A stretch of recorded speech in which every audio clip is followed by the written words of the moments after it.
Мојот оптимизам за влез у прва лига се базира на пред се на екипата која што е створена. Ние во моментот имаме едно од најдобрите екипи во двете, слободно би кажал, двете втори лиги. Недостатоците на некој начин што ги имавме во есенскиот дел од првенството, со неколку квалитетни засилувања, ќе пробаме да ги санираме во пролетниот дел. Пред се донесовме играчи и створивме конкуренција. А знаеме дека конкуренцијата ствара квалитет. И така да тој оптимизам се базира баш врз основа на тие пред се и појачувања и останатиот фудбалски кадар кој што остана во клубот и нормално добрата организација, да, атмосферата и организационата поставеност во клубот. Знаеме дека моментално клубот е без финансиски проблеми, со оскуден инфраструктурен и организационен кадар, но сепак преку ноќ работите не може да се сменат. Во Тиквеш знаеме дека до пред година и пол владееше една подруга атмосфера, значи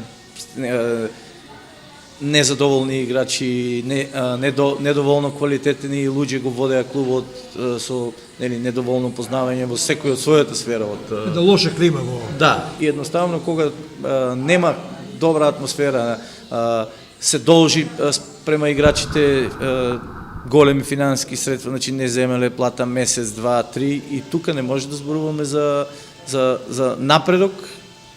Напротив од тоа, во овој момент тие работи се на едно повеќе од задоволително ниво во клубот. Ако не освоиме прво место, дали со второ имаме шанси да влеземе во прва лига? Да, значи прво пласираната екипа на Борец од нас бега 8 бодови, што во момент тоа е голема разлика и не би били спортисти ако се откажеме уште сега. Значи теоретски постојат шанси, имаме уште 13 надпревари, од кои што 2 надпревара треба да играме и со Борец.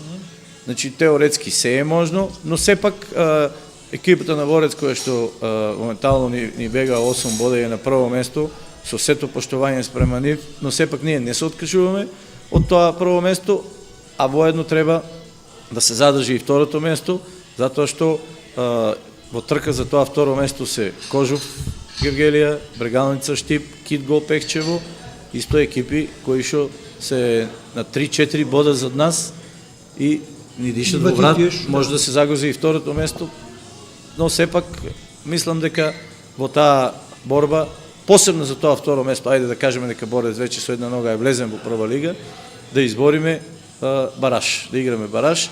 Знаеме дека баражот се игра на една утакмица, тоа е мако трпна утакмица. Тешка утакмица. Со второ пласираниот од западната група втора и победникот од тој надпревар после игра со 8 пласираниот од првата македонска фудбалска лига, што на некој начин е и хендикеп за второ лигашките екипи. Тешка екипа затоа што извори...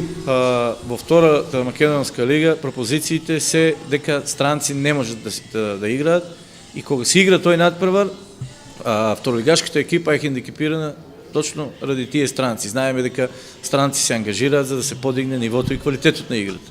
Ние во моментот немаме можност да ангажираме, затоа што не дозволуваат правилата и кога би играле надпревар со 8 пласираниот од прва лига, можеби разликата би ја направиле странците, но сепак ќе речем, ние во моментот имаме прволигашка екипа.